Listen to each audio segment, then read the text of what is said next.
regla de San Benito desde hace tiempo, la he leído varias veces con provecho espiritual e intelectual.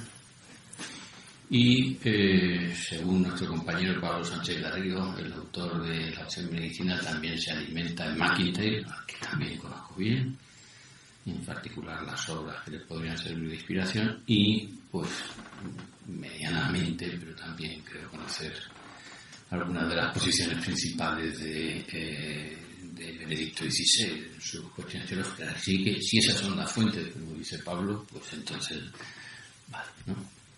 De todas maneras, propuse el tema, y el fallecido lo cogió al vuelo. Yo lo propuse casi en plan de broma, pero como buen... Porque creo que es verdad, que lo que voy a contar ahora se podría definir así, como una opción no benedictina, ¿no? Pero yo soy antropólogo, y los antropólogos empezamos todos en los cerros de Úbeda. Entonces me tengo que ir muy lejos y hay que aguantarme un poco, ¿no? Voy a intentar, ¿no? Me voy a los cazadores recolectores, o sea, el paleolítico, ¿no? Tengo que hacerlo, ¿no? He pensado cómo lo ahorraba, cómo conseguía hacer una cosa un poco más de mejor marketing intelectual, pero no lo he visto, ¿no? Entonces, era importante para entender las cosas humanas caer en la cuenta de un dato pequeño. No sabemos cuándo apareció el sapiens, un sapiens como nosotros, no lo sabemos.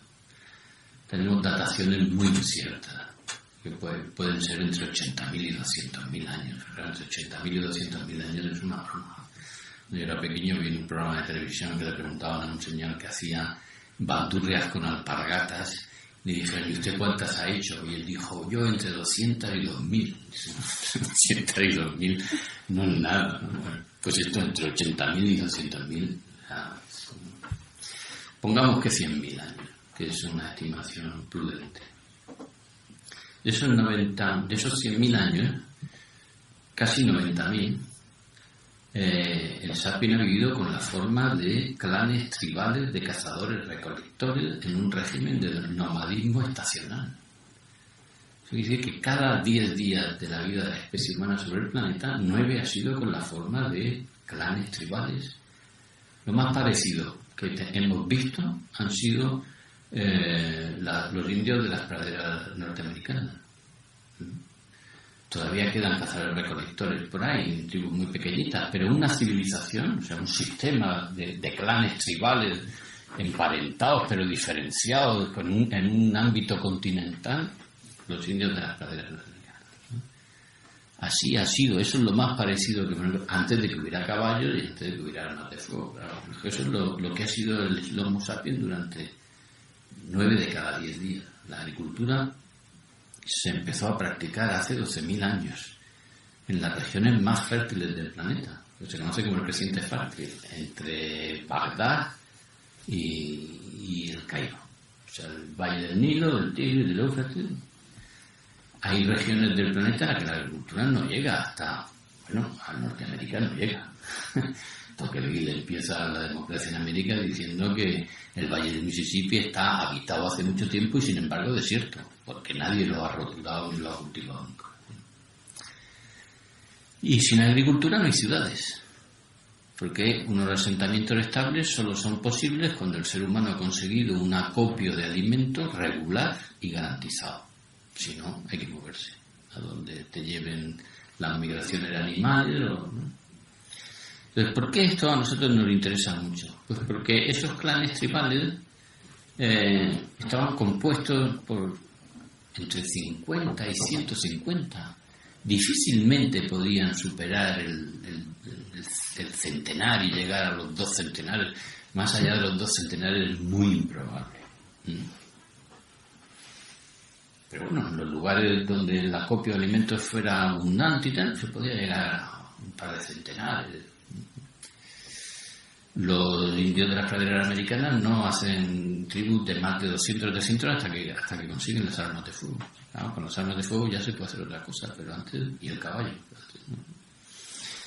Entonces, claro, en esas circunstancias, 9 de cada 10 días, de la especie humana. En esas circunstancias se dan situaciones que nosotros imaginamos poco. Por ejemplo, nosotros damos por supuesto que la autoconciencia individual es un hecho espontáneo y casi automático en la psicología evolutiva de un sujeto. O sea, que la idea de que uno es un individuo y que como individuo es sede protagónica, o sea, protagonista de acciones que son imputables como méritos. Sí, bueno. Pero la palabra individuo viene de lo indivisible. Eso es lo que significa, tiene orden al individuo. Y lo indivisible en orden a la subsistencia. Un niño de 5 años no piensa de sí mismo que es un individuo, ni siquiera en nuestras sociedades. Y no piensa de sí mismo que es un individuo porque ni se le pasa por la cabeza que él sea divisible de sus padres y subsistente. Sabe que su subsistencia depende de sus padres. Y por tanto, eso no. La afirmación de una autoconciencia en presencia de sí misma, como autónoma y tal, eso... Si podemos suponer alguna forma de autoconciencia entre los cazadores-recolectores, es muy parecida a la autoconciencia en los primeros periodos de la psicología evolutiva de un niño, aunque se diera una estructura de la personalidad madura, porque ningún sujeto de la especie humana era viable separado de su clan tribal, ninguno. Imposible. Era un imposible de facto. Y de hecho, eso se compadece muy bien con la estructura de la identidad. En el mundo antiguo, las identidades individuales son muy tardías. Estamos hablando ya del Neolítico, o sea, de ya ciudades fundadas, de sociedades de la Odisea, de la Ilíada. Pero bueno, yo no sé vosotros, voy a poner un ejemplo así muy... Yo cuando volvía, en fin, Murcia no es el Paleolítico, Murcia no es paleolítico, pero en fin, yo cuando volvía a Murcia, al pueblo de mis padres en las vacaciones de estudiante, iba allí y los lugareños paisanos de mis padres me preguntaban, querían saber quién era yo, porque no me preguntaban, ¿tú quién eres? Y me preguntaban, ¿tú de quién eres? Y todavía hoy se hace en muchos sitios de España. ¿Tú de quién eres? O sea, no me cuentes tu biografía, que eso a mí me daba poco. Tu identidad no tiene un soporte biográfico. Y mucho menos si tu soporte biográfico, porque tienes 18 años, es un futurible. Son tus proyectos. No, tú dime, ¿quién? ¿Tú de quién eres? Ahí sí, ahí empiezas a saber quién eres. 2 de los 4 evangelios del Señor empiezan con una genealogía, que es como se le dice a un hombre de ese tiempo quién es Jesús. Lo sorprendente del caso es que empiezan así 2 relatos que son biográficos y que fundan la interioridad subjetiva de un individuo, de una singularidad, pero 2 de los 4 empiezan así, con una genealogía que luego, entre comillas, es falsa. Bueno, de alguna manera.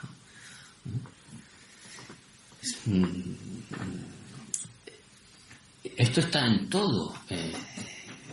Lo podría contar de un montón de maneras, pero a mí me interesa que veáis que esa estructura... Vamos a ver. Cuando la filosofía empieza a preguntarse qué es la realidad, no se pregunta qué es la realidad. Hace lo mismo que la gente de mi pueblo. Dice, ¿de qué está hecha la realidad? El arjé. ¿De qué está hecho? Está hecho de agua, de átomo, de ápero, de número, de éter, ¿de qué? Las cosas son según aquello de lo que proceden. Porque además, esta convicción, que es típica del Paleolítico y de los cazadores-recolectores, se refuerza con el descubrimiento de la agricultura y de la ganadería. Porque la agricultura y la ganadería es el aprendizaje a gestionar la genealogía. Si quieres trigo, no plantes patatas. Si quieres cerditos, no cuides vacas. Las cosas son según aquello de lo que proceden. Si quieres cerditos gordos, haz que se reproduzcan los cerditos gordos. Si quieres trigo sano, planta. ¿Por qué? Porque las cosas tienen la cualidad de aquello de lo que procede. Eso, la elevación de esto, de la concepción genealógica de la existencia, a categoría de filosofía, a mi juicio, el autor más brillante y más genial que lo hace es Aristóteles. Una idea. Y lo hace además superando un materialismo que va incluido en esa idea de que las cosas son de aquello de lo que se procede, introduciendo un principio no materialista que es la forma, la psique. No voy a ver en la historia de la filosofía. Pero esa estructura de la realidad tiene un fuerte componente destinal. Las cosas son según aquello de lo que se procede. Y por tanto lo que son está prefigurado en un pasado genealógico o metafísico, en un ser dado. Entonces, y claro, eso es el destino. Y las cosas no dan de sí, nada es algo distinto de aquello de lo que procede. Y de ahí aparece una estructura que es un universal narrativo, que es un señor tiene una hija, un rey tiene una hija que es una princesa, que la rapta un dragón. Y el dragón se la lleva. Y el rey promete al primer príncipe del entorno que se entregará en matrimonio si la libera. Todos los príncipes del entorno lo intentan y el dragón se los come, los quema, los espanta. Y un día, cuando el rey ya se ha resignado, un pastor pasa por allí y sin saberlo se enfrenta al dragón, le vence, rescata a la princesa y se la devuelve a su padre y se encuentra ante el problema de que le había prometido el matrimonio a quien la salvara. Pero no era un príncipe. Había hecho una gesta de príncipe, pero no era un príncipe. Hasta que se descubre que los pastores lo habían adoptado porque un rey lo había abandonado y nada sale a la luz sin sacar a la luz su origen. Y cuando aparece la novedad es reinterpretada en términos genealógicos. La noción de naturaleza aristotélica tiene mucho que ver con esto. Pero la noción de naturaleza aristotélica, que es una genialidad absoluta para explicar las sustancias orgánicas, tiene, a mi juicio, muchos déficits para explicar las sustancias libres. Porque aplica la teoría del destino. Aquí en tu antecedente se te da lo que vas a ser. Eso, si se refiere al crecimiento orgánico del espárrago, está muy bien. Pero si se refiere a los avatares biográficos subjetivos de una libertad, el asunto empieza a hacer ruido. ¿Se entiende, verdad? Entonces, ¿cómo se produce el paso de los cazadores-recolectores a las ciudades? Se produce... hay muchos relatos, pero a nosotros el más cercano y el más paradigmático, con vuestro perdón, me voy a quitar la chaqueta porque esto es de ser de Murcia, que uno viene aquí como si fuera el polo y luego resulta que en Madrid también hay calefacción, cosa que uno no había previsto. Bueno, entonces, Rómulo y Remo, dos hermanos gemelos. Aquí hay una trampa. Todos los hermanos son gemelos en la concepción genealógica de la realidad. Porque los hermanos son aquellos que tienen una idéntica y exacta ascendencia genealógica. Si dos a la pregunta ¿tú de quién eres? Responden con la misma historia, y eso es ser hermano. Ser hermano es que si tú me preguntas de quién soy, te voy a contar lo mismo que mi hermano. Esos son gemelos. Los hermanos en la concepción del mundo paleolítico y del neolítico primero son gemelos, son gemelarios. Si alguien tiene dudas, que pregunte qué es el sororato y el levirato. La práctica judía de que una viuda no enviuda cuando se muere su marido, si tiene hermanos vivos, porque el vínculo se traslada inmediatamente al hermano vivo. Porque no se había casado, estrictamente hablando, con un sujeto, sino con un sujeto disponible de una identidad genealógica. Bueno, podría contar muchas cosas de estas. La crisis de eso, la crisis de que eso ya no es así, Shakespeare, Romeo y Julieta, dos adolescentes que les dicen a su correspondiente ascendiente genealógico, tururú, navajas de la China. Entre la práctica del levirato y el sororato de Romeo y Julieta media un acontecimiento hoy muy minimizado, que es la aparición de la Iglesia Católica, que es la gente histórica que se encarga, y esto es unánime entre historiadores, entre historiadores estudiados por lo menos, se encarga de instituir la competencia del sujeto individual en el orden de la institución matrimonial, porque tiene que asegurar que no es nula. Y porque como es un sacramento, en el sacramento tiene que comparecer el sujeto que va a rendir cuentas de eso, y eso es el sujeto individual. Y toda la historia de la institución matrimonial aparece que es la Iglesia la que está. El propio Shakespeare pone de aliado de Romeo y Julieta a un franciscano, el único que está dispuesto en Verona a jugársela por ellos. Bueno.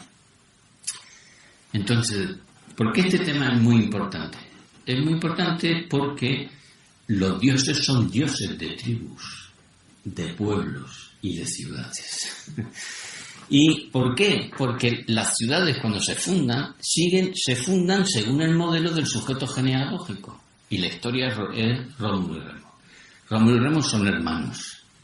Uno traza una raya, que es un artificio, y dice que esa raya no se puede saltar. Y el que la salta su hermano. Y entonces lo mata. Ahí se cuenta la crisis del sujeto genealógico tribal. El vínculo que forma las tribus, que es un vínculo de generación sexual, se ha hecho secundario respecto de un nuevo sujeto genealógico.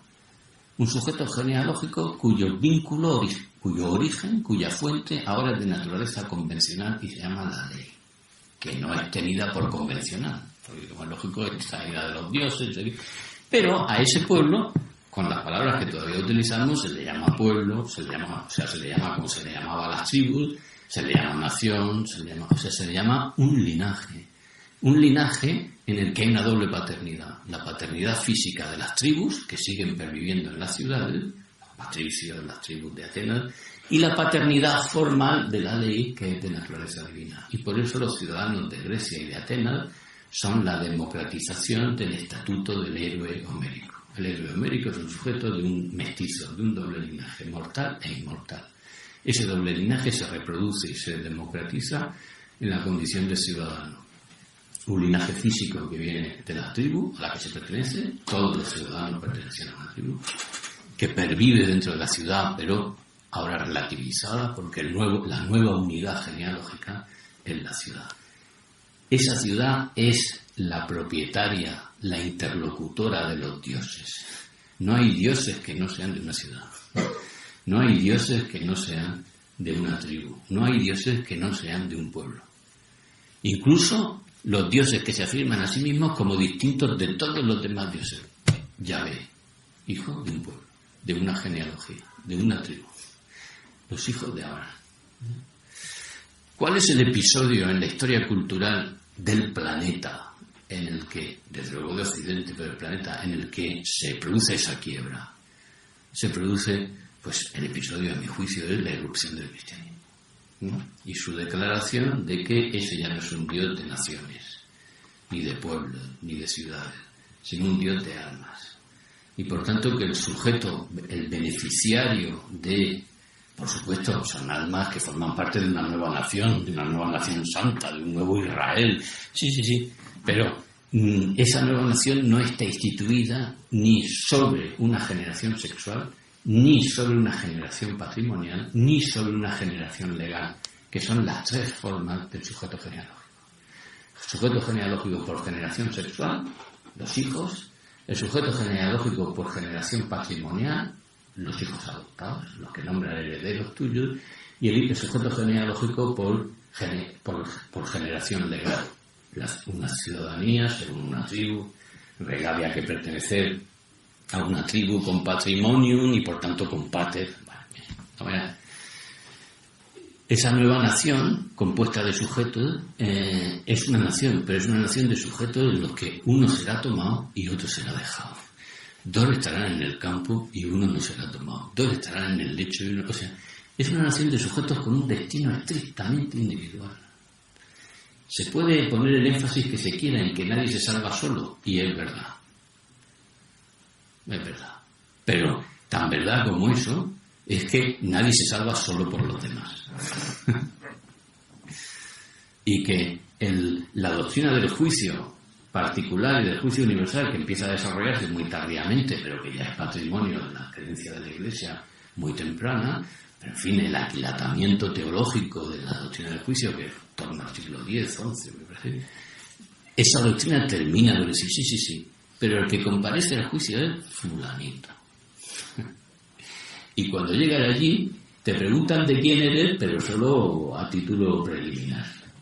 Luego el asunto de él, nadie se salva por lo que hayan, o solo por lo que hayan hecho sus ascendientes y sus descendientes. En realidad, la estructura del sujeto genealógico, que significa que todos somos uno, y ese uno tiene una sede capitalina, que es el mayor entre nosotros, una estructura patriarcal. Eso solo se sostiene explícitamente en la doctrina del pecado original. Ahí hay un sujeto genealógico, los hijos de Adán y Eva. Y lo que Adán y Eva hicieron, lo hemos hecho todos. Porque el sujeto que lo hizo no fue un sujeto estrictamente hablando individual. Fue la especie humana en su conjunto, porque no había más individuos de la especie humana que esos dos que eran los padres. Pero fuera de ahí, toda la doctrina del sujeto genealógico se mitiga en el orden del cristianismo. Y se mitiga en el orden del cristianismo teniendo que superar un reto, y es cómo hacer visible en una sociedad del mundo antiguo, por tanto compuesta de sujetos genealógicos, cómo hacer visible ese núcleo metafísico, pero real, que es el interlocutor de Dios, que es aquel por el que Dios le ha dado su sangre y tal en la doctrina cristiana, aquel que mantiene, cómo hacer visible ese carácter individual. Porque ahora ese sí que es el que se puede dividir y tiene una subsistencia eterna diferenciada. ¿Se entiende, no? Ese sí que se ha hecho individuo entonces, ¿cómo hacer visible en el orden social ese sujeto, voy a decirlo de manera que puede dar individual? En realidad, la noción de persona, sustancia individual de naturaleza racional. ¿Cómo hacer para instituir en un orden que es un orden de sujetos genealógicos? Vamos a ver. Yo crecí en un pueblo de Murcia que se llama Calasparra. Calasparra era la capital de la encomienda del Valle de San Juan. El Valle de San Juan era un sitio que la Orden de San Juan de Jerusalén tuvo en la Reconquista y que luego se le dio a un conde. El conde ganó ese condado en sustitución de la Orden en Lepanto. Lepanto en 1571. En 1871, 1500, 1800, 300 años después, un tío que no había estado en Lepanto, en nombre de lo que hizo su tatarabuelo, seguía ocupando la misma posición social, el mismo nombre, el mismo rango, los mismos privilegios, las mismas pleitesías. ¿Cómo es posible? Pues porque en el orden social ese sujeto era a su abuelo, el que estuvo en Lepanto, lo que yo a Adán en referencia al pecado original. Los méritos de mis antecesores me eran directamente imputables. Los méritos y las manchas. Y eso es el sentido del honor. El honor es una acción cuya expansión es inmediata a mis ascendientes y a mis descendientes. Y yo tengo que estar a la altura del honor de mi vida. Entonces, en una sociedad como esa, en la que los linajes se constituían por patrimonio o por su falta, ¿no? Pero, bueno, no quiero extenderme, si no acabo. ¿Cómo hacer visible a un tío, a ese sujeto, a ese núcleo del sujeto que hemos descubierto precisamente en el entorno de la religión? ¿Y qué es el sujeto de la religión? Aquel por el que el Dios mismo ha dado su vida, lo ha redimido. No digo, esto que voy a decir necesitaría matizarlo mucho, pero he escrito un libro para explicarlo, así que si alguien quiere que lo matice, pues que lo lea el libro, está a la venta desde hace 20 años, ¿no? Bueno, suspendiendo, separando a ese sujeto de los linajes de naturaleza física, patrimonial y nacional. Y eso se hace cancelando el vínculo que le introduce estructuralmente en esos linajes. O sea, cancelando el ejercicio de la sexualidad mediante el voto de castidad, cancelando el ejercicio de la propiedad mediante el voto de pobreza y cancelando el ejercicio de la ciudadanía civil mediante el voto de obediencia. Y ahora ya tenemos a un individuo que en ese mismo acto se ha quitado de encima la prefiguración destinal de su existencia, que era su linaje, porque le iba a señalar que iba a ser conde del Valle de San Juan o herrero en la aldea de no sé dónde. Ha introducido la libertad en el orden social europeo, introduciéndola de manera que la va a revolucionar y la va a transformar hasta nuestro tiempo, pudiendo elegir un oficio. ¿Por qué? Porque ese oficio no puede pasar de padre a madre. ¿Por qué? Porque no se traslada ni sexualmente, ni patrimonialmente, ni legalmente. Y ahí solo hay individuos que han ejercido una cosa absolutamente nueva, que es una autodeterminación social. ¿La había hecho ya los héroes? Sí, pero descubriendo que no eran hijos de pastores, sino de reyes que le habían abandonado. Ahora no. Dice, ¿y estos sujetos qué hacen? Ciertamente, instituir un nuevo sujeto comunitario que tiene cierta estructura genealógica. ¿Por qué? Porque son los hermanos respecto de una abad, que significa padre. Pero es un nuevo linaje. ¿Se entiende, verdad, gente? ¿Se ve? Este, a mi juicio, es el episodio crucial de la historia de Europa.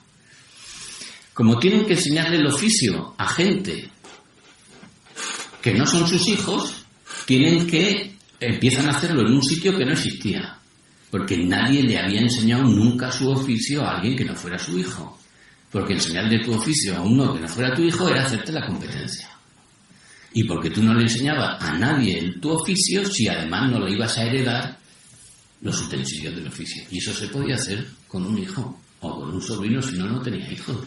Ningún herrero enseñaba la herrería a nadie, más todavía. El régimen ordinario era de secreto, como es lógico. Era la subsistencia. Pero ahora empiezan a aparecer un oficio cuyo ejercicio lo hacen gente que no son hijos. Y entonces empiezan a crear un espacio social nuevo donde la gente enseña oficios a gente que no son sus hijos y donde, por tanto, hay gente que puede aprender un oficio que no es el de sus padres. Y eso introduce un elemento de autodeterminación, que es la libertad de elección de oficio, que nace en el entorno de esa nueva institución que se llama universidad. Y pasa otro tanto con los enfermos. Nadie cuidaba de los enfermos, que no eran los de su familia. Nadie. Bueno, sí, los médicos a sueldo, tal, cobraban, tal, en la institución donde... Y en la institución donde hay unos sujetos que cuidan de los enfermos que no son su familia, en un hospital. Y son los dos edificios que no había en las ciudades antiguas, en los que había templos, ágoras, estadios, baños, todo, pero no había hospitales ni universidades. Sin universidades no hay libertad social, no se puede elegir oficio. Elegir oficio es cancelar el carácter determinante que tienen los sujetos genealógicos. O sea, determinar que el sujeto tiene también en el orden social un destino que puede ser distinto al de sus padres. Eso es una transposición al orden social de lo que había afirmado el cristianismo en el orden eterno. Nadie se salva y se condena por ser hijo de Abraham, solo. Se salva y se condena en relación a sus propios actos. Entonces, se me sigue, ¿verdad? Se ha seguido. Bueno, punto de la final de la primera narración. Segunda narración, para vuestra desgracia, también empieza con los cazadores de Glorieta. Nos hemos quedado ahí. Yo creo que se puede contar cómo se funda Europa así, cómo esa libertad se va ampliando de ámbito a ámbito y cómo, por paradójico que parezca, la Revolución Francesa es la abolición de los sujetos genealógicos como sujetos políticos en favor de los sujetos individuales. Aunque en esa revuelta a quien matan son a monjes y a frailes y a obispos. Y otra cosa es contar por qué los matan. Pero, ¿y cómo hemos llegado a ese punto? Pero esa es otra historia que hoy no cuenta. Hoy no cuenta, pero en fin les voy a dar un dato, solo uno. ¿Saben ustedes de los obispos franceses cuántos tenían título nobiliario en 1789? El 100%. Toda la alta jerarquía eclesiástica había asimilado la estructura estamental del orden civil. Solo los sacerdotes seculares procedían de las clases populares y las órdenes mendicantes. Entonces, hacía falta un bisturí de la conciencia para determinar por dónde se podía uno enfrentar a la Iglesia y por dónde no. Y había otras cosas que habían pasado, que no quiero contar y que no es la cuestión de hoy. La cuestión de hoy, volvemos a los cazadores-recolectores. Dice, bueno, entonces siempre hemos creído que las construcciones líticas empezaban cuando la gente ya no se movía de sitio y por tanto en las ciudades, y por eso le hemos llamado el neolítico, y el paleolítico se refería sobre todo a utensilios, herraje y tal. Ahora ya sabemos, tenemos varios yacimientos, uno en Turquía, otro en lo que era antigua Mesopotamia, tenemos varios yacimientos que nos atestiguan con toda razón que las artes arquitectónicas líticas, piedras, son bastante anteriores a las ciudades y componen complejos santuarios, voy a llamar santuarios, de naturaleza funeraria. Para lo primero, para lo que el sapien utiliza las piedras es para las tumbas. Lo sabemos con toda constancia. Sabemos incluso cuando no utilizan piedras. Yo, por razones que no les voy a contar, pero en los últimos veranos me dedicaba a leer libros de etnografía de los indios de las praderas y bueno, sí, por lo que acabo de contar, ¿no? Pero hay un episodio muy divertido y es que llevaban a los jefes de indios, Cheyenne, Apache, Navajo, los llevaban en tren a Washington a hablar con el secretario de Estado, incluso con el presidente de Estados Unidos que les recibía, con el objeto de desanimarles, de que vieran la inmensidad del poder gringo y dijeran, no se puede aguantar, ¿no? Pasaba así, volvían todos desanimados, pero los indios cuando les veían volver desanimados creían que el hombre blanco les había dado una medicina que les había embrujado porque contaban cosas imposibles. Por ejemplo, que los hombres blancos tenían tipis tan grandes que se tocaban las nubes. Tipis son las tiendas de los indios, las tipis de piedra, o sea, edificios, o que eran tantos que había más hombres blancos que bisontes. O sea, les contaban lo que veían y los otros lo pensaban inverosímil, no se lo creían que se lo habían puesto locos. Bueno, pero estaban hablando con Lincoln y Lincoln les dijo, bueno, que tenían que abrazar la agricultura y no estaría mal, aunque no les quería obligar que se hicieran cristianos, y en fin, que tenían que abandonar esas formas de vida salvajes que tenían y irse a unos lugares a reservar, ¿no? Y entonces, bueno, por cierto, Lincoln y los indios solo se entendían en castellano. Los indios no sabían inglés, ni quisieron hablar inglés casi nunca. Sí hablaban español, o había gente que hablaba español. Entonces Lincoln y los indios hablaban con un sujeto, con un intérprete castellano. Es el único idioma en el que se entendía. Bueno, esto es una broma patriótica, pero es verdad. Entonces el indio que le oía, por contestación, le dijo, ningún hombre merece tenerse de pie si abandona la tumba de su padre. Y punto, pelotas, se levantó y se fue. Eran nómadas, no tenían asentamientos estables, pero su mundo tenía un centro, alrededor del cual ellos gravitaban, y el centro era el santuario funerario de sus mayores. Ese era su mundo, y el centro de su mundo, y era el lugar que no podían abandonar. Esto está en el derecho romano. Los que habéis estudiado derecho romano, esto está en el derecho romano. En el derecho romano, un tío vendía una finca con la tumba de sus mayores en el medio y el derecho romano le obligaba a él a no vender esa parcelita y obligaba al comprador a hacer una servidumbre de paso, le llamaríamos hoy, un iter sepulcrum, que no podía vedar. El que no hacía eso era el parricidio. El parricidio era la pena, era el delito capital, con su consiguiente pena capital. Dicho de otra manera, incluso entre los 90.000 años de cazadores-recolectores, la tumba es el elemento central. Ahora, ¿qué es una tumba? No no os voy a aplastar mucho, pero una tumba es un sitio que no había existido antes de que hubiera sapiens sobre el planeta. Porque nunca antes de que hubiera sapiens sobre el planeta, un lugar se pudo convertir en la localización de una ausencia. El muerto está allí, piensan los hombres, sí, pero está muerto. Y está muerto él, está ausente. Es una ausencia perimetrada, delimitada, segregada. En realidad la tumba es la primera consagración, ¿no? Antropológicamente hablando. La primera segregación con un decreto de intocabilidad, de indisponibilidad. Sí, pero está muerto. Está activo porque el muerto no ha desaparecido, ya, pero su modo de ser ahora es un estar desaparecido. Y la tumba es el lugar donde esa ausencia se hace. Pero al mismo tiempo, y porque es la tumba, y porque se delimita y se separa y se señala, y no entiende que se hace todo eso para poder volver. La tumba es el sitio al que se vuelve, como había dicho nuestro indio. Y poder volver, esto es muy interesante en referencia a lo que he dicho antes de Tocqueville, poder volver es un hábito. Y al que tiene el hábito de volver, el lugar se le convierte en habitación y él mismo se convierte en habitante. Hábito, habitación y habitante están todos estructurados sobre el acto de volver.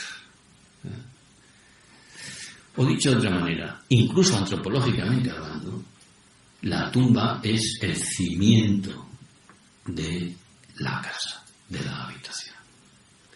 La casa también es el lugar que se vuelve, como dice uno de mis maestros, Rafael Alvía. Es el sitio al que se vuelve. Tiene casa el que tiene a dónde volver. Pero la casa está, como la tumba, está instituida por la vigilia de la ausencia. Puede volver aquel cuyo recuerdo no se ha borrado del lugar. Esa historia la cuenta como nadie Homero en la Odisea. Ulises puede volver porque Penélope no echa en el olvido a su marido. Pero, ¿sabéis lo que tejía Penélope? Y destejía de día y de noche cuando estaba dándole larga a los pretendientes. La mortaja de Laertes, el padre de Ulises. Solo el hábito de la vigilia de la ausencia que genera la tumba instituye ontológicamente hablando la casa. Solo el hábito, el recuerdo no entregado al olvido del ausente permite que el muerto habite su tumba y que el vivo tenga a dónde volver. Es fascinante. Ahora ya hemos pasado de los cazadores recolectores a los que tienen tumba y casa. ¿Cómo le llamáis a la ley esta? La ley de las 12 tablas en la historia del derecho romano. ¿Es de las 12? Esa ley prohíbe a los romanos enterrar a sus mayores en el solar de la casa. Hasta esa ley era la práctica común. Y lo hace por razones, en realidad por contaminación, que como es lógico no es un hecho meramente físico en el mundo antiguo. La contaminación de los pozos, de las fuentes, de las casas, se convierte en un hecho telúrico y divino. Y entonces aparece envuelto en eso, hasta ese momento, y entonces empieza a sustituirse por el famoso altar, con las estatuillas, las manillas de cera, no sé qué, cuánto, que es, bueno, podría contaros muchas más cosas de estas. A donde voy es a un sitio al que me llevó Nietzsche, que es un tío muy listo, aparte de que dijera muchas tonterías. En sus escritos de juventud él dice explícitamente, y yo lo entendí así, que las tumbas son, él lo dice de una manera, voy a decirlo con mis palabras, son también el basamento, el cimiento metafísico del templo. ¿Por qué? Primero porque es la primera consagración, segregación, separación, indisponibilidad, intocabilidad, dedicación con un nombre que es la de los ascendientes, que se van a convertir en poderes ultramundanos protectores de los vivos. Los que habéis leído Harry Potter, yo he leído los 5 libros de Harry Potter a mis hijos en voz alta. Esto tiene mérito. Los que habéis leído Harry Potter sabéis que Spectrum Patronus, o sea, todos los magos tienen el espectro de su padre protector. Eso es exactamente lo que querían los latinos. El Spectrum Patronus, que está localizado en la tumba. Cuando de Patronus pasamos a patrón, y ahora ya no es solo el padre de este linaje, es el dios patrón de esta ciudad, o el dios patrón de esta tribu, o el dios patrón de este paraje. Y empezamos a encontrarnos los templos antiguos. Pero si eso es así, y yo creo que es así, entonces podemos decir que en los templos antiguos, los dioses están en los templos antiguos como los muertos en su tumba, por su ausencia. Brillan, pero por su ausencia. No están, o mejor dicho, sí están, pero por su ausencia. Esa ausencia casi plenipotenciaria, que tiene el poder del ausente, que está allí concentrado, es lo que los judíos afirmaban que había en el Sancta Sanctorum del Templo de Israel, de Jerusalén. Se cuenta, antes de la destrucción del templo en el 70, los romanos invadieron Jerusalén y profanaron el templo. Y en los relatos de los romanos que profanaron el templo fueron allí, enviados, claro, creían que allí estaba, pues yo qué sé, el rubí de 80.000 quilates o alguna cosa, las riquezas profanaron el Sancta Sanctorum y se encontraron con que había nada. La ausencia. Eso sí, una ausencia plenipotenciaria. Ahí no podía estar nadie. Plenipotenciaria. El mismo tipo de presencia por su ausencia que tienen localizadamente. ¿Por qué esto es muy importante para nosotros?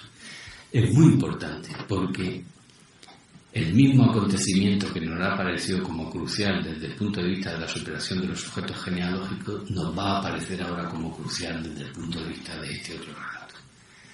Una religión fundada sobre el sepulcro vacío y la ruina del templo, reconstruido por la presencia real de Dios en ese templo, no la ausencia.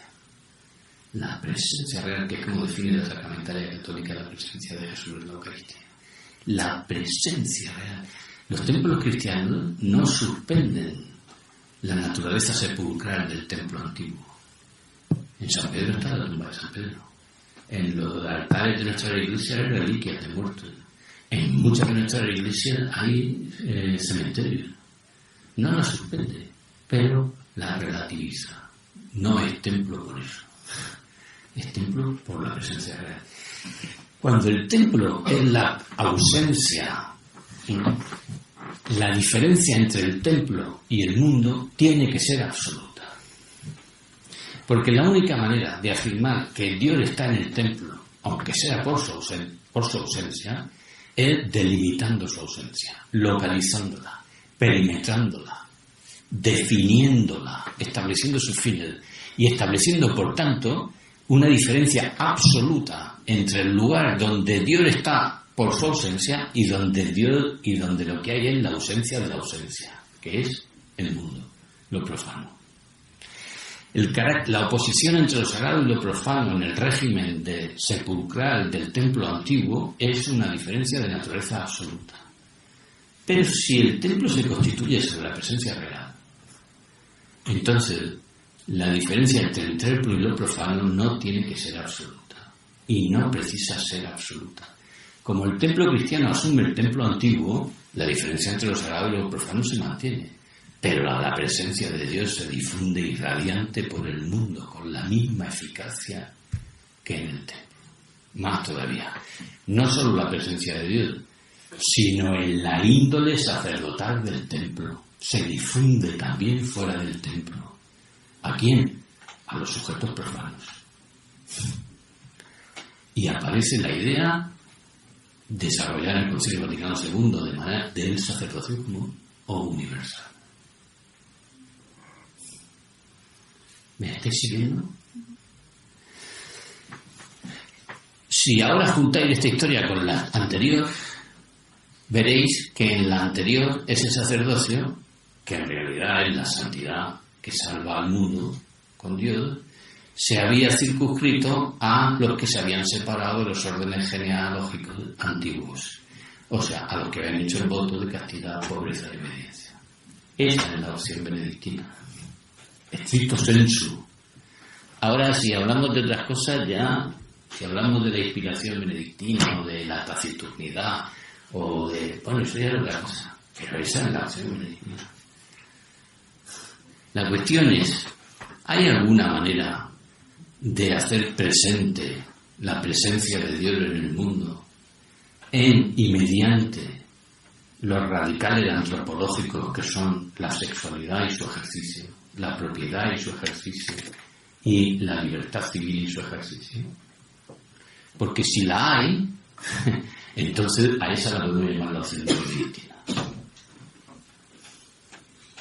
Y la Iglesia lo ha definido. Se llama llamada universal a la santidad del laico Concilio Vaticano II. Por la que, por su simple declaración, porque claro, vamos a ver, los radicales antropológicos, sexualidad, propiedad y libertad, tienen un paralelo en una especie de radicales morales, que son placer, riqueza y poder. Tiene un paralelo en unos radicales cristianos, que son castidad, pobreza y obediencia. Y esa simetría de paralelos se mantiene todavía, por ejemplo, en unos radicales políticos, que son familia, propiedad privada y Estado. Las tres cosas cuyo origen interesó a Engels y a nosotros también. Y ahora la cuestión es, si es verdad que esa presencia nueva, presencia real, se puede hacer eficiente en el mundo mediante un sacerdocio común, o ese sacerdocio común tiene que tener la naturaleza de sujetos que consiguen hacer presente esa presencia real mediante el ejercicio de la sexualidad, mediante el ejercicio de la propiedad y el ejercicio de la ciudadanía o del poder civil o de la libertad, si queréis. O dicho de otra manera, esa otra opción tiene como lema: ni el placer, ni la riqueza, ni el poder es malo de suyo. Por supuesto que implican riesgos intrínsecos, pero no son malos de suyo. De alguna manera tiene que ser posible vivir la castidad en el ejercicio de la sexualidad, vivir la propiedad, vivir la pobreza en el ejercicio de la propiedad y vivir la humildad y la obediencia, el servicio en el ejercicio de la libertad civil y del poder. Y esa manera es la manera cristiana de vivir en el mundo. Porque esos son los radicales antropológicos que hacen presente en el mundo, infiltrándolo en sus instituciones naturales, el alcance redentor de la presencia real que está en el sagrario. ¿Se sigue? ¿Se me sigue? Y ahora la cuestión es, ¿y eso cómo se puede? Ya, yo acabo enseguida. Pues a mi juicio eso requiere una nueva filosofía de la naturaleza, del deseo humano. Pero se va a entender, y estamos acabando y se va a entender, y ya con eso acabo mi propuesta y me quedo para vuestras preguntas. Y bueno, si el deseo es lo que dice la filosofía contemporánea y lo que dice la filosofía antigua, no tenemos salvación. Si el deseo es lo que dice Rousseau, o lo que dice Marx, o lo que dice Freud, o lo que dice Aristóteles, o lo que dice de una manera más confusa, y ahí yo tendría mi duda, Platón. Si el deseo es la dinámica tendencial que se sigue a la captación de una carencia, entonces todo deseo es posesivo. El deseo posesivo tiene una dinámica involuntaria pero constitutiva de competencia y de hostilidad con aquellos otros que aspiran a eso. Pues yo qué sé, si tres aspiran al mismo cargo en la oposición, ¿qué le vamos a hacer? O a la novia. Pues, ¿qué vamos a hacer? No se consigue un bien común, general y simultáneo. pues uno se queda con la novia, ¿no? Ahora, en la cristiandad medieval y episódicamente en algún otro autor, hay una teoría de otra clase de deseo, que además, aunque está completamente oscurecida en la tradición filosófica europea, vosotros y yo de inmediato reconocemos que eso es verdad. Hay deseos que no solo no se siguen de la experiencia de una carencia, sino que se siguen exactamente de la experiencia de una posesión. De una posesión cuya naturaleza desencadena de suyo y espontáneamente la dinámica expansiva de su comunicación. Voy a poner el ejemplo más estúpido que se me ocurre, pero a ver quién es el guapo que le han contado un chiste bueno y ha conseguido no contárselo a los demás. Yo no soy capaz. Mira que yo tengo poca gracia para contar chistes, pero cuando me cuestan un chiste bueno, me arriesgo a hacer el ridículo y lo cuento. Tengo amigos que cuando ven una película buena no descansan hasta que yo la veo. Hasta la extenuación. Hay un deseo mucho más imperativo, mucho más energético, mucho más felicitario, que es el deseo de comunicar un bien poseído. Bonus sui diffusivum. Esto, que los metafísicos lo exclaman en términos ontológicos, es estrictamente así y sobre todo así en el orden de la ontología subjetiva. El sujeto es incapaz de poseer un bien sin procurar su difusión. Y cuando posee un bien y cancela su difusión, el bien mismo se deprava como tal. Porque la posesión del bien requiere la determinación de su comunicación. Lo dice San Agustín en la Ciudad de Dios, exactamente. Dice, nadie puede ser justo procurando que los demás no lo sean. Imposible. Todo bien de naturaleza perfectiva, pero es que eso ocurre también con las realidades materiales. He contado 1000 veces que mi mujer compraba gangas que se suponía que tenían la enorme ventaja de que ella lo había conseguido buscando donde nadie lo podía encontrar y a un precio que nadie podía encontrar. Y lo primero que hacía cuando llegaba a mi casa era contárselo a todas sus amigas. ¿Y para qué? ¿Para comprar todas la misma blusa? Sí, valía más la dinámica expansiva del bien que la dinámica competitiva. Esto es, si eso es posible en el deseo sexual, si en el deseo sexual se puede simultanear con predominio un deseo de comunicación respecto de un deseo de posesión que está ahí y es constitutivo de la sexualidad, si en la propiedad se puede simultanear un deseo de comunicación con un deseo posesivo con predominio del deseo de comunicación, si en el poder se puede simultanear un deseo de servir al deseo de predominar, que es constitutivo, entonces no solo se moderan, se atemperan y se autolimitan las formas posesivas del deseo sexual, del deseo propietario y del deseo de predominio, sino que se convierten en formas legítimas. Y entonces, bendito placer, bendita riqueza, bendito poder. ¿Se ve? Y así, y mediante esa forma del deseo, se hace presente en un sacerdocio común y universal, porque eso tiene naturaleza sacrificial, porque por el pecado original eso no nos sale bien, ni nos sale espontáneamente. Hay que currárselo. Y como tiene naturaleza sacrificial, puede tener valor ofrendal. Y si tiene naturaleza sacrificial y valor ofrendal, tú eres un sacerdote. De un sacerdocio común y universal. Y contigo va el templo. Por cierto, el templo era la cima del mundo, en el mundo antiguo. Y si es verdad que el templo se expande y se multiplica fuera de sí en ese sacerdocio común, cada sacerdote común es un templo, es una cima del mundo. El mundo mismo ahora es un templo.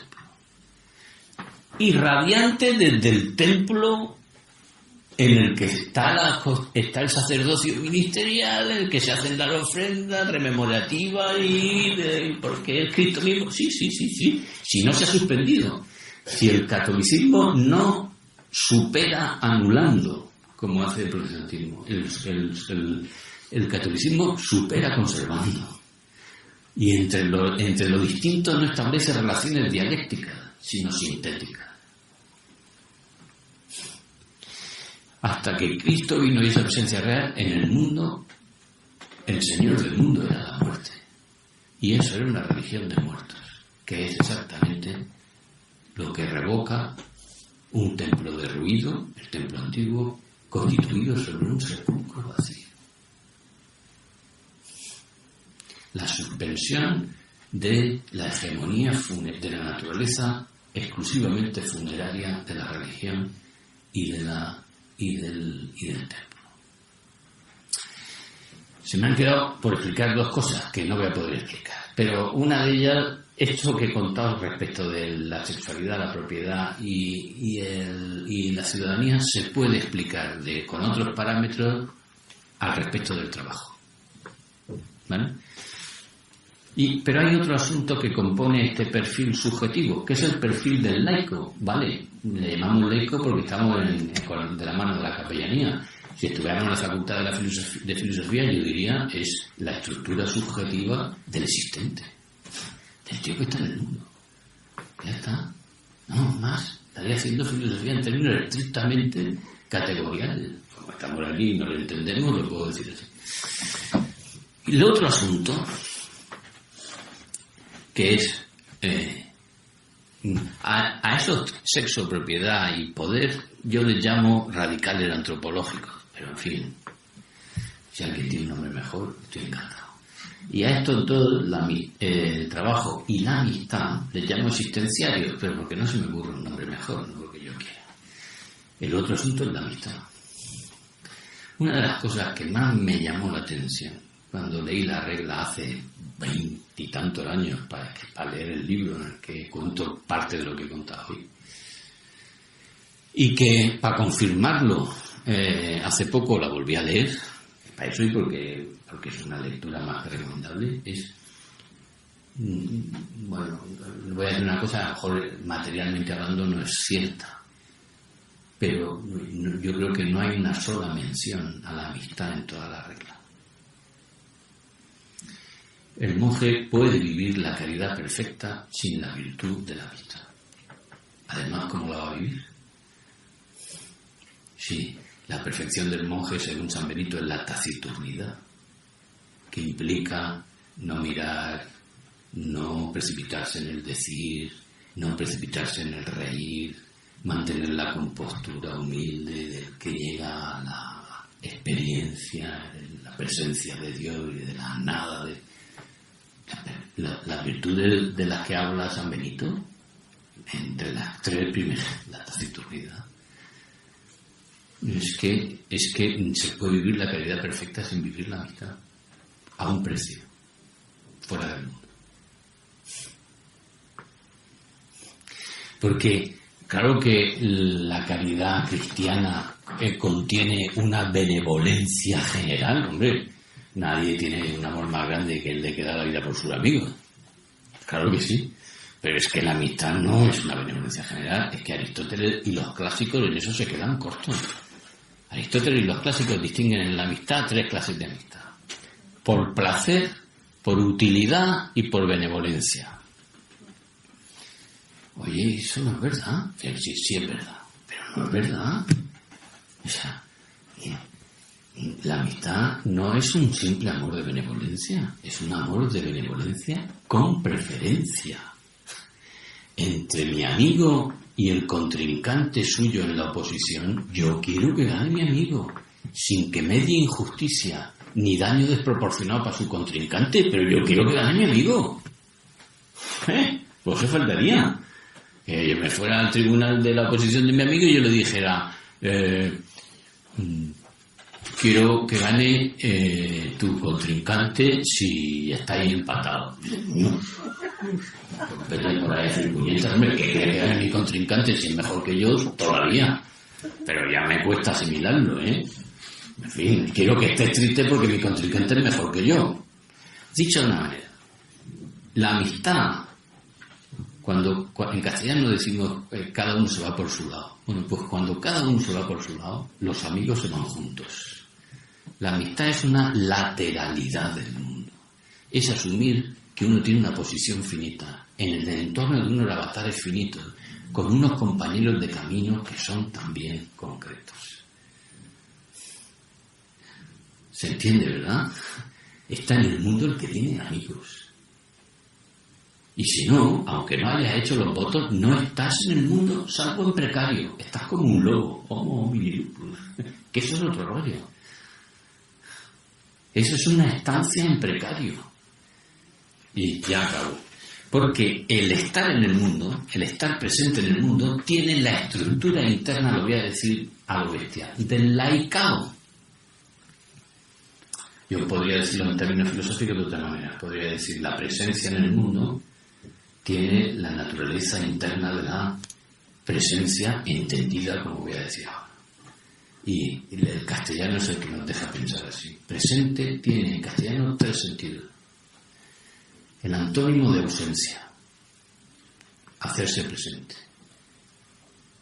El de presente temporal, y no hay que olvidar que el mundo ha sido siempre definido como el siglo, o sea, como el tiempo, ¿no? Y el tercero, y el más interesante, hacerse un presente. Está presente en el mundo el que se hace un presente, o sea, un don, un obsequio, una ofrenda. No hay otra manera de estar realmente presente en un sitio que mediante el carácter ofrendal por el que me hago un presente para los otros. Perdonad una cosa. Si yo hoy no hubiera querido tomarme el trabajo tan intenso como estuviera a mi alcance de contaros esto, yo no habría conseguido una presencia real y no habría tenido nada que ofreceros.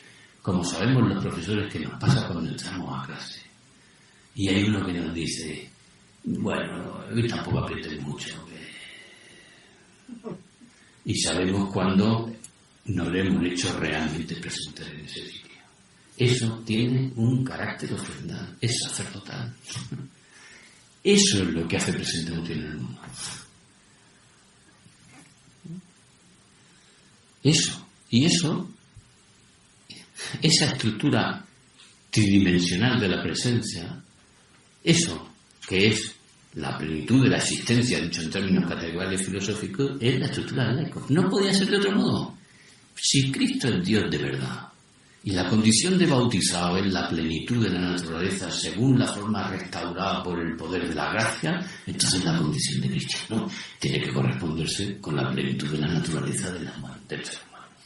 Y por tanto la filosofía de un laico tiene que ser, estrictamente hablando, la misma que la filosofía de la existencia.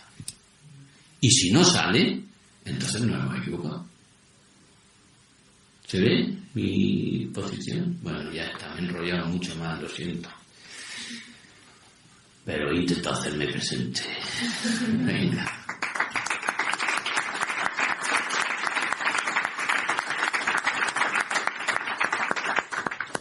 Pues si os parece, abrimos un turno de preguntas que seguro habrá algo que... No nos vale hacer preguntas, que si no yo sigo, ¿eh? Me pregunto yo a mí mismo. Bueno, pues os voy a contar una historieta breve, ¿vale? Claro, uno de los puntos más difíciles en mi opinión, es decir que la propiedad, que sabéis que se tiene el régimen de exclusividad, habrá que ver, los filósofos del derecho saben mucho más que yo, pero en fin, un poco, ¿no? Tiene naturaleza ofrenda. ¿Tú de qué me estás hablando? ¿No? Os lo voy a contar en una historia, ¿vale? Y así os relajáis. Os lo voy a contar con una historia que yo entendí porque ya la había entendido, pero no habría terminado de entenderlo si no hubiera pasado esto. Yo lo entendí porque ya estaba sobre la pista, pero yo tengo 4 hijas, entre los 18 y los 23, más un niño. Entonces, las mujeres de mi familia, no voy a hacer generalizaciones, las mujeres jóvenes de mi familia practican el hurto ritual, que consiste en que se quitan cosas de entre ellas constante e incesantemente. La blusa, la falda, los zapatos, el bolso, la diadema, el maquillaje, yo qué sé. crisis. Cada uno de esos hurtos produce una crisis cataclísmica del orden familiar. Porque mis hijas se juran y prometen entre ellas odio eterno, sin perdón, hasta la muerte por desangramiento. Y yo cuando era un padre inexperto me apuraba mucho, intentaba poner patas, no servía para nada, empeoraba todo. Luego me daba cuenta de que mis hijas se odiaban sinceramente y profundamente, con odio africano. Bueno, no sé si era un africano por el libro, con un odio intenso. Pero 20 minutos. Luego ya no. Luego ya, sencillamente, el ciclo del hurto ritual había empezado. Y ahora las que habían sido víctimas aspiraban a ser ellas, la han preguntado, y ese era el orden de la paz familiar. Se pasábamos del cataclismo, pero eso ya era el régimen ordinario. Es verdad que entre todos los hurtos había uno particularmente codiciado, que era el de la primicia. O sea, robarle a una hermana una blusa sin estrenar y estrenarla tú. Pero además sin ocultarte, porque la lógica masculina, uno se llevaría la blusa, se la pondría, pero luego antes de volver a casa se la quitaría, ¿no? Vuelven a casa con la blusa para que se monte el cataclismo, porque si no, no termina de planificarse la experiencia del hurto, ¿no? Bueno, pero esto es que toda la casa está llena de cosas que están fuera de sitio porque son escondites, claro. Pero da igual, porque tienen el olfato sincronizado, entonces ellas se olfatean y encuentran las cosas. Bueno, una vez, una hija mía, además una experta ladrona, llegó a casa y a voz en grito en el vestíbulo se puso a dar gritos. Yo estaba estudiando diciendo: le he comprado a mi amiga Menganita una blusa para su cumpleaños, que es mañana por la noche. La voy a dejar en la mesa del vestíbulo. No estoy inventando nada, ¿eh? A quien la toque la mato. Pero grito. Yo estaba diciendo, bueno, esta tiene ganas de guerra. O sea, las posibilidades que tiene eso de quedarse en la mesa del vestíbulo, no digo ya hasta mañana, o sea, de llegar a la cena ahí, ¿no? Pero en fin, como padre sabio he aprendido a que un padre tiene que hacer lo mínimo posible, que es lo que se pide de él. No dije nada, pero me quedé observante. Para mi sorpresa, aquello no solo duró la tarde y la noche, sobrevivió a la noche. Aquello de verdad que estuve a punto de caer de rodillas, como si fuera un tabor, diciendo, pero bueno, ¿cómo es posible? Está aquí. Sobrevivió la mañana, a la tarde, se lo llevó intacto a su amiga. ¿Cómo es posible? ¿Cómo es posible? Expuesto ahí en el papel de regalo. Hasta que no entendí. Claro. Es que lo que mis hijas tenían para su posesión y disfrute, como lo que tenían los cazadores recolectores, los demás no lo reconocían como intocable. Y de hecho, el régimen de los cazadores recolectores es que tú tienes lo que puedes evitar que te quiten, punto, incluida la mujer, incluida la vida. Y quien tiene el que es capaz de evitar que otros le quiten, y por tanto es capaz de quitarle a otros. Y ese es el régimen en mi casa, el de las cazadoras recolectoras.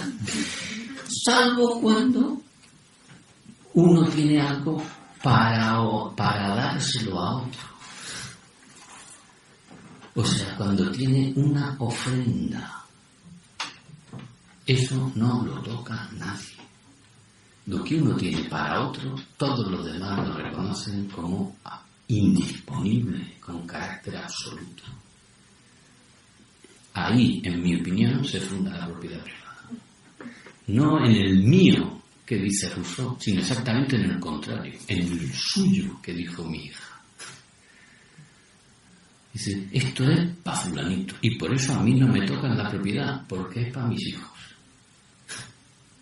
Y esa es la fuente legítima de mi propiedad, que es para otros. Y por eso aparece el tesoro público, que no es más que la secularización del tesoro del templo, que es lo que no se podía tocar, porque era una ofrenda. ¿Se ve? Sí. Ahí. Y ya os voy a contar una cosa. Eso estaba protegido con un débil papel. Y era la debilidad del papel lo que lo protegía.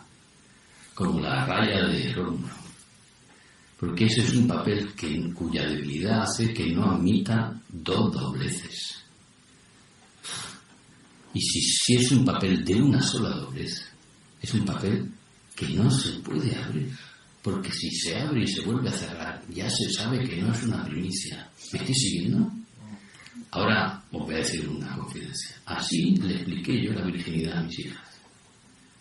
Eso es el cuerpo. Un regalo que uno tiene para otro.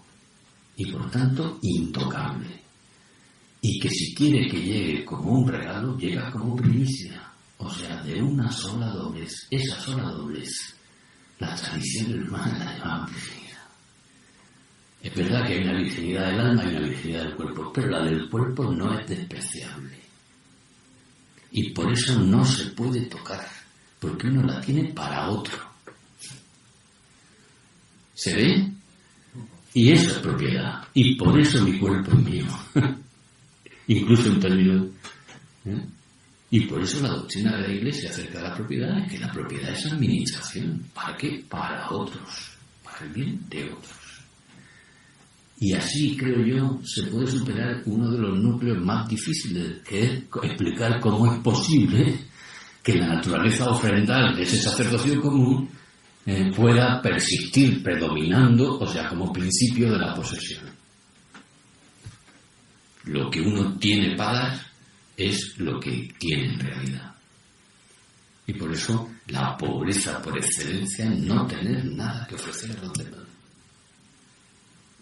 Y el rico el que tiene mucho que ofrecer. Pero no solo en el sentido espiritual, es que ese es también el principio, a mi juicio, el sentido general de la propiedad.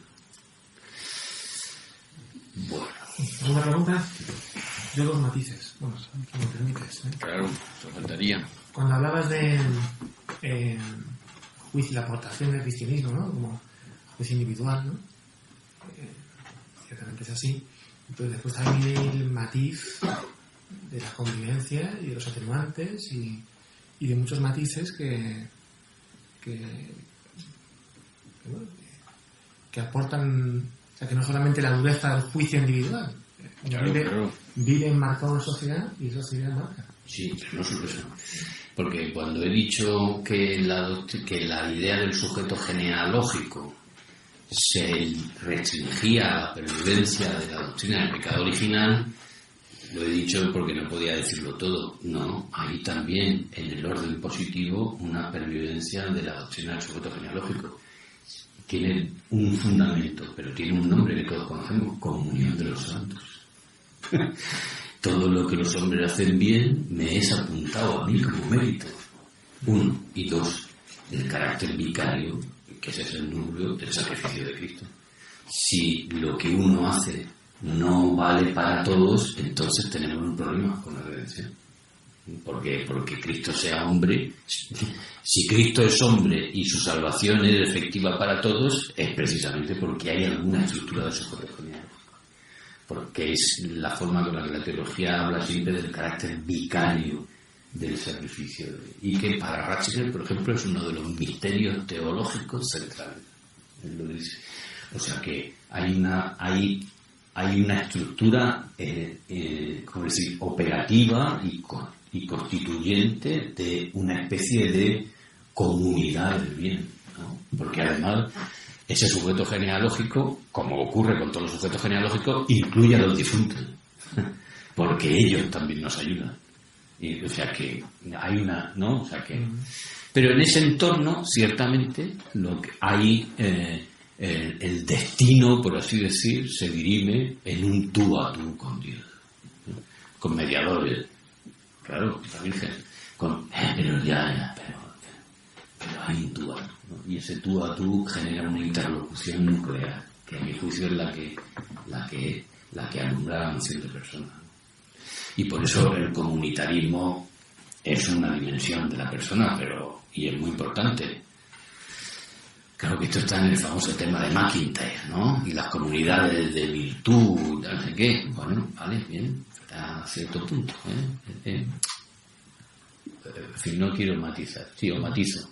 Bueno, y lo siguiente era, cuando hablabas de la regla de San Benito, es verdad que la regla de San Benito es muy barca, pero la regla de San Benito hace habitable la comunidad, crea comunidad, con vínculos de amistad.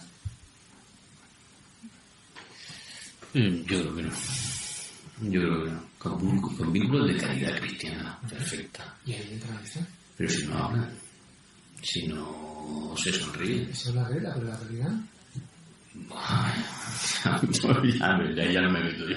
O sea, ya a qué holgura da la regla, eso ya no lo sé yo sé. Pero te diré algo, que yo tengo una amiga, le dirigí la tesis, que es trapense, y es amiga mía, y está trapense, está amiga mía. Y yo le cuento esto, y me dice, sí, es verdad, yo con mi hermana de la Trapán no tengo relación de amistad, tengo otra cosa incluso más intensa que esa, pero no tengo lo que tengo contigo. Y yo digo, bueno, pues si en la regla lo dice y una trapense me dice que algo de eso hay, pues si yo fuera algo habrá, ¿no? La amistad es la de aquellos que siguen, la amistad es la sociedad de los que siguen una misma suerte en el mundo. La palabra castellana suerte viene del latín sorsortir, que significaba el lote de tierra que se distribuía a los ciudadanos tras una conquista. De ahí lotería y suerte, ¿no? Entonces, de ahí consorte. Consortes son los que le ha tocado la misma suerte, el mismo trozo de tierra, que están casados, ¿no? La amistad es un consorcio mundano, creo yo.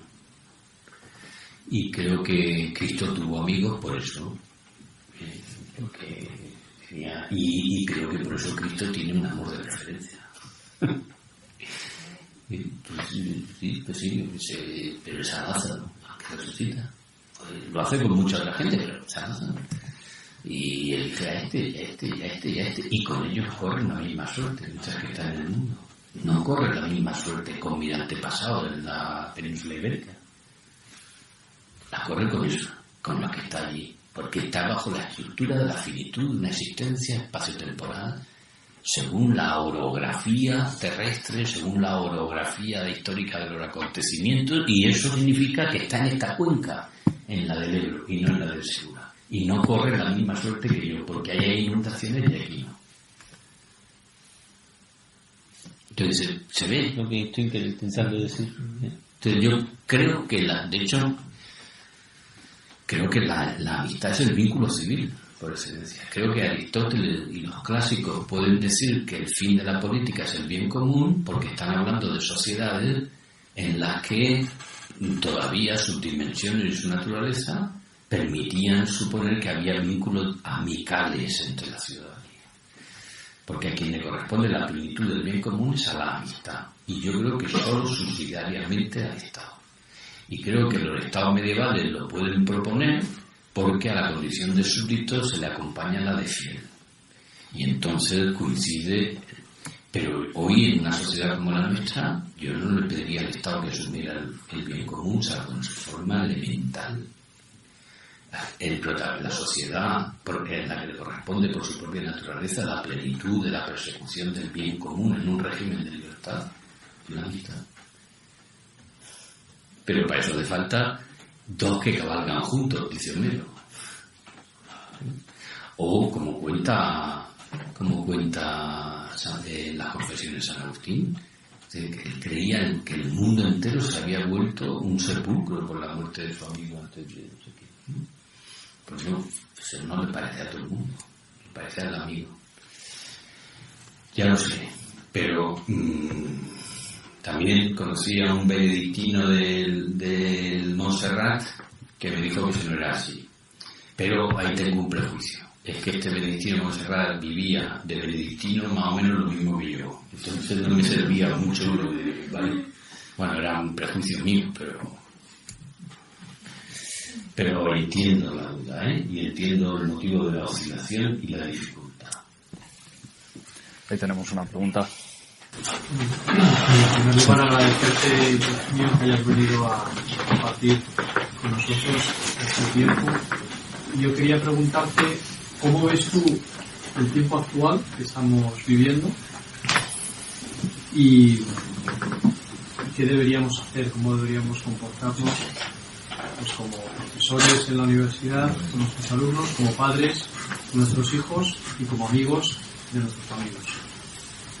O sea, un poco un juicio, un discernimiento del momento actual y una propuesta desde tu punto de vista hacia nosotros, los que están próximos a nosotros, ¿no? Ya. Bueno, entiendo tu pregunta y entiende mi respuesta. Es lo que he intentado decir, ¿no? Pues ver si es posible vivir la castidad en el ejercicio de la sexualidad. Ver si se puede injertar en el deseo de posesión y de placer físico, que es la atracción sexual, si se puede injertar un deseo que sea también el deseo de comunicación ofrendal, de darse uno al otro. A mi juicio no solo se puede, sino que esa es la estructura adecuada del deseo sexual. El deseo sexual, claro, esto que yo he dicho hay que verificarlo, hay que hacer un estudio filosófico de la sexualidad y ver si eso funciona, un estudio filosófico de la propiedad, un estudio filosófico del poder. Yo le traigo a Helio un libro en el que lo he intentado, que se lo va a tener que fundar con un tocho ahí insufrible, pero yo lo he intentado con la modestia de mis posibilidades. Pero en el deseo sexual, por ejemplo, por poner un caso, dice, el deseo sexual se satisface con el placer del orgasmo. Mentira. La experiencia común y universal, que eso no es verdad. El deseo sexual queda ayuno en la experiencia de un orgasmo si la experiencia del orgasmo implica la experiencia de la soledad. Mentira cochina. Un orgasmo en soledad, que se experimenta en soledad, bien porque sea un orgasmo solitario, bien porque sea un orgasmo en el que no hay comunicación ni intimidad, ese orgasmo hace a uno beber la ceniza que está en la fuente del deseo sexual.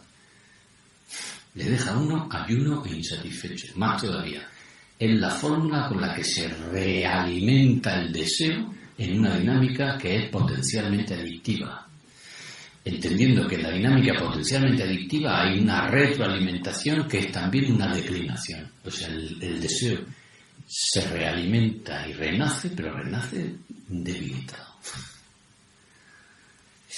Y cada vez hay más problemas para esto. ¿Cuál es la experiencia del deseo sexual que colma el deseo satisfaciéndolo? El orgasmo, sí. Y mediante el orgasmo, o incluso sin el orgasmo, la experiencia psicofísica de que yo no estoy solo en el mundo, de que yo vine al mundo para que tú no estuvieras sola. Y te lo digo con el carácter ofrendal con el que soy capaz de hacerme realmente presente para ti en mi cuerpo.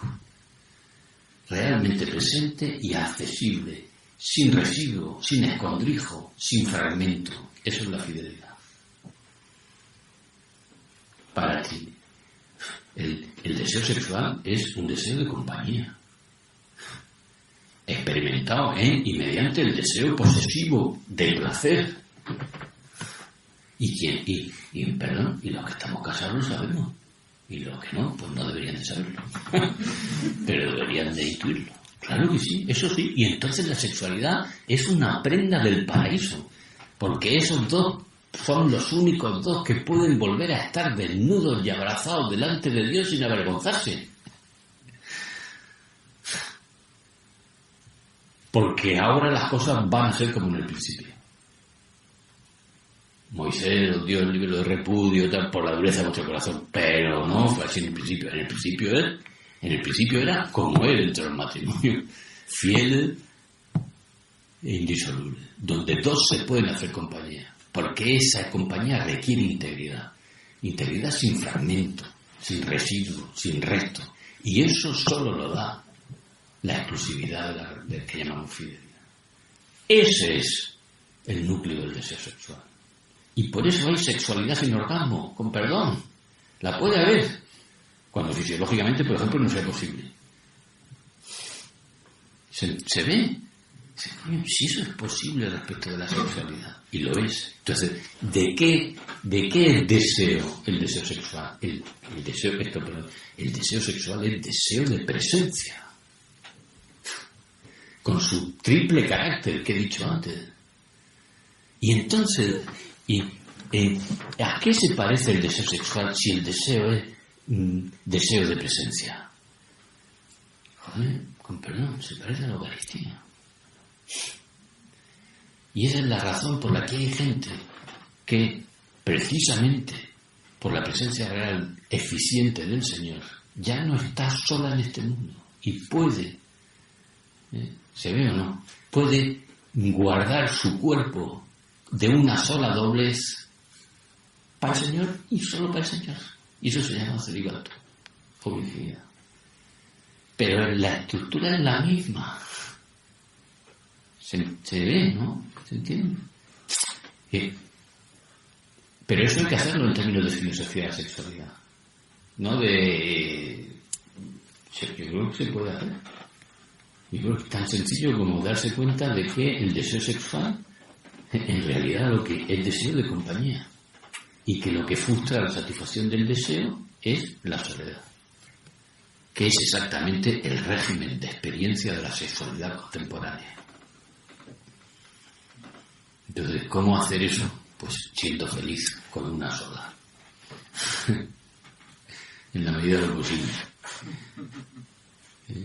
Pero se ve, en fin, yo lo único que agregaría es, sí, ciertamente, todo eso hoy comporta un riesgo potencial de martirial que quizás no tenía en nuestras sociedades cuando eran sociedades católicas. Pero eso se puede ver como lo que es, como una dificultad, pero también se puede ver como un aliciente, ¿no? O sea, ahora la gente se la tiene que jugar, ¿no? Perdón. Es en relación con el título de la conferencia y un poco la cuestión del libro de Dreher. O sea, que estuvo hace unas semanas aquí y algunos de nosotros estuvimos escuchándole y bueno, yo he tenido la posibilidad incluso de leer, no el libro entero, pero grandes partes, ¿no? Entonces, lo que he querido entender, tanto de lo que dijo él como de lo que el libro. O sea, uno cuando le ve a él y cuando lee el libro, o sea, experimenta de que, o sea, frente a lo que acabas de exponer, tu propuesta es de una profundidad, digamos, y digamos de una densidad y digamos mucho mayor de los presupuestos, pero yo he querido entender en el libro y en lo que él decía que su propuesta no es tanto una huida, o sea, digamos, del cristiano, sino sobre todo entendiéndole en su propia biografía, es un periodista, es un hombre, digamos, que ha tratado de leer, de formarse, pero que a mí me parece que es innegable que tiene una experiencia de fe fuerte, una experiencia de fe dura, porque ha abandonado la fe de sus padres, se ha hecho católico y luego ha tenido un problema, se ha hecho ortodoxo, es decir, tiene una historia, digamos, compleja, pero no me parece que sea no verdadera, ¿no? Pero a mí me parece que la línea conductora del mensaje es yo lo que creo es que para ser cristiano nos tenemos que beber de esas fuentes, de San Benito, de una liturgia seria, de McIntyre, de vínculos familiares, de comunidades pequeñas, porque el mundo en el que vivimos no permite tener una experiencia cristiana si no es en una cierta ortodoxia, si no es en una conexión con la tradición. Yo creo que es lo que he entendido del libro, O sea, y la crítica de vamos a hacer una comunidad Amish, pero de católicos o de cristianos, no es enteramente legítima, porque tampoco lo está diciendo, y él cuando en el libro, o sea, en la presentación del libro también insistió en eso, ¿no? Pero él habla de experiencias que ha visto, de comunidades pequeñas, o sea, y de alguna manera como el resumen que yo entiendo es, de esta manera entiendo que la experiencia cristiana se puede vivir con más plenitud Y se puede vivir de verdad porque o sea, yo lo otro que veo no lo veo verdaderamente cristiano de alguna manera, ¿no? O que tenga la plenitud a la que uno aspira, digamos, buscando en el cristianismo. Me parece a mí que hay, esa es una de las líneas, ¿eh? Luego es un libro de un periodista, o sea, no es un libro de un teólogo, no es un libro de un pensador, pero bueno, yo creo que está bien escrito y bueno, me parece que tiene aportes interesantes, ¿eh? O sea, el capítulo dedicado a la sexualidad, yo creo que no lo explica tan bien como tú, pero está, digamos, en una línea muy, muy semejante a lo que estás diciendo, ¿eh? Desde la óptica de un norteamericano, ¿no? Es decir, que se encuentra, digamos, con un desorden muy grande y lo primero que plantea es, bueno, esto está fatal, ¿no? Pero apunta hacia donde estás diciendo tú también, ¿eh? Y yo creo que de una manera más o menos muy abordable, ¿no? Yo no he leído el libro, pero bueno, me suena a eso por McIntyre, por Ratzinger, por las fuentes que dicen. Entonces podría decir, él usa benedictino en un sentido amplio, o en sentido en la jerga católica, en la jerga filosófica, amplio o impropio. Y yo he utilizado benedictino en un sentido estricto o propio, ¿no? Entonces, él más bien debería decir de inspiración benedictina, y yo diría de estricta observancia benedictina, ¿no? Vale. Entonces, dicho eso, este asunto me parece muy interesante, ¿vale? Mucho. Entonces, hay un libro que os recomiendo, es muy pequeñito y es precioso. No, me parece que está en Sígueme, pero es muy pequeñito, de Ratzinger, cuando él era arzobispo de Múnich. Se llama La Fraternidad de los Cristianos. Y está escrito por un arzobispo, ¿eh? Está intentando regenerar la vida de comunidad de sus parroquias, ¿vale? Está preocupado con eso, ¿no?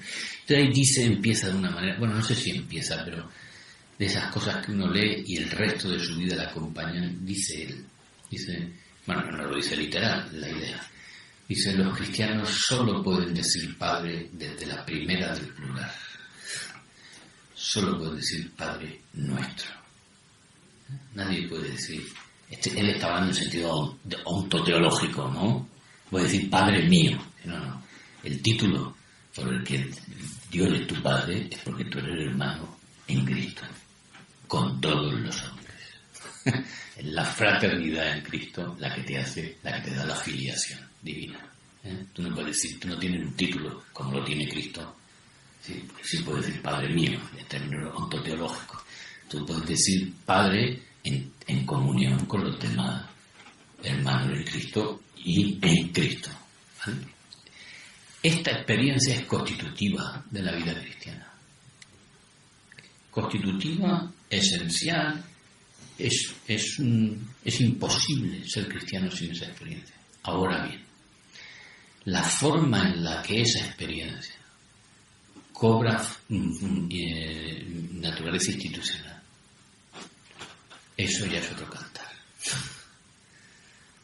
Entonces, ninguna de las fórmulas precisas en las que esa comunidad toma forma institucional es condición de posibilidad de la vida cristiana, salvo una, la Iglesia.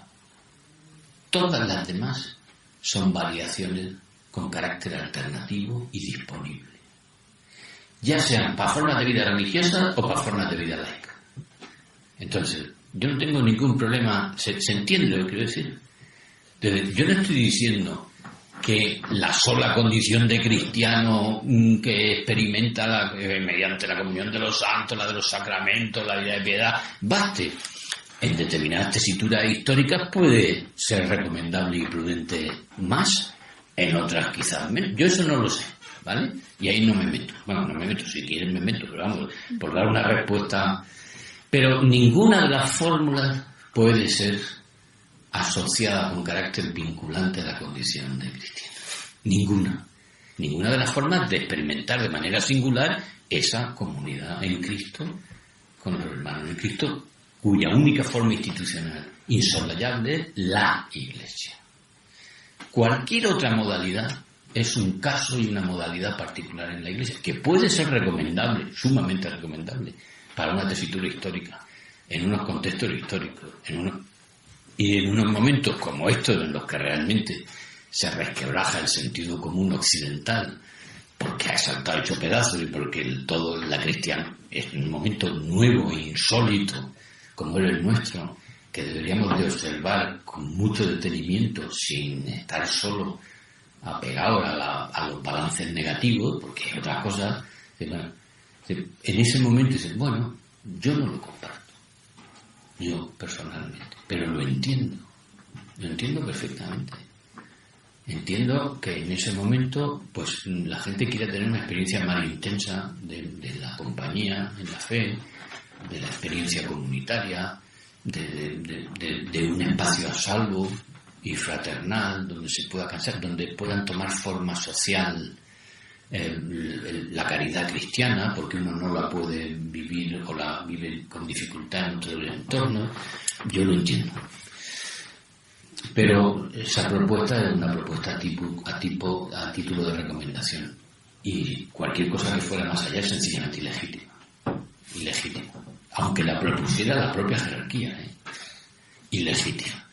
La condición del cristiano tiene como requisito para la salvación la condición de miembro de la Iglesia, y la familia es una iglesia doméstica, es una sociedad. Las relaciones de amigos son... Yo soy más, quizás por temperamento, por característica, de vivir esa especie de comunidad en un sistema reticular, en el que además hay nudos que no comparten esa comunidad, pero bueno, pues a mí me parece que lo que es tan insoslayable como la Iglesia es, si esa vida se ha de vivir en el mundo, la amistad. Eso sí que me parece que no se puede prescindir. Ahora, ¿cómo se articula la amistad? Si en comunidades o en...